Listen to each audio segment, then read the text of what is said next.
তীব্র তাপপ্রবাহ থেকে বাঁচতে 20,000 রিকশা চালকের মাঝে ছাতা, স্যালাইন ও খাবার পানি বিতরণ করবে ঢাকা উত্তর সিটি কর্পোরেশন। সোমবার দুপুরে রাজধানীর রূপনগরে এক অনুষ্ঠান শেষে জাগো নিউজকে এ তথ্য জানান মেয়র আতিকুল ইসলাম। তিনি বলেন, নগরে অসহনীয় তাপমাত্রা বয়ে যাচ্ছে। এর মধ্যে খেটে খাওয়া মানুষ তথা রিকশা চালকরা জীবিকার তাগিদে বাসা থেকে বের হচ্ছেন। আগামী কয়েকদিনের মধ্যে আমরা রিকশা চালকদের মাঝে 20,000 ছাতা বিতরণ করব। প্রতিটি রিকশার মধ্যে ছাতা লাগিয়ে দেব, তার সঙ্গে পানির কন্টেইনার ও স্যালাইন দেব।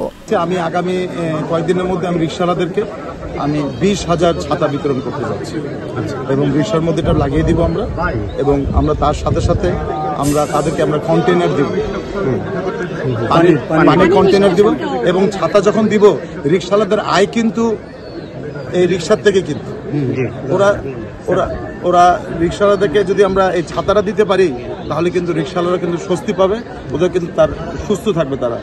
নগরে তাপমাত্রা নিয়ন্ত্রণে সিটি কর্পোরেশনের মেয়র হিসেবে কি উদ্যোগ নিয়েছেন এমন প্রশ্নের জবাবে তিনি বলেন, একটা ভালো সংবাদ হলো, আমাদের আগে হর্টিকালচারিস্ট ছিল না, আমরা সিটি কর্পোরেশনে একজন নিয়োগ দিয়েছি অলরেডি। আমাদের আগে সুপারভাইজার ছিল না, আমরা 2জন সুপারভাইজার নিয়োগ দিয়েছি অলরেডি। এবং তারপরে আমাদের সিটি কর্পোরেশন কোনো মালি ছিল না, আমরা প্রথম 48 জন মালির অলরেডি প্রসেস আমরা শুরু করেছি। আমরা আশা করি আগামী 2 মাসের মধ্যে মালির নিয়োগটাও হয়ে যাবে। কারণ শুধু গাছ লাগালে কিন্তু হবে না, সেই সাথে সাথে গালের রক্ষণাবেক্ষণ করতে হবে। সেই রক্ষণাবেক্ষণ টিমটা কিন্তু আমাদের ছিল না।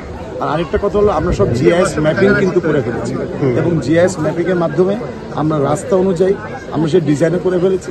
আমাদের লোক বলে অবশ্যই, কারণ আমরা তো সেই ধরনের মালি বা সেই ধরনের হর্টিকালচারিস্ট বা সেই ধরনের আমাদের এগ্রিকালচার স্পেশালি এগুলো ছিল না।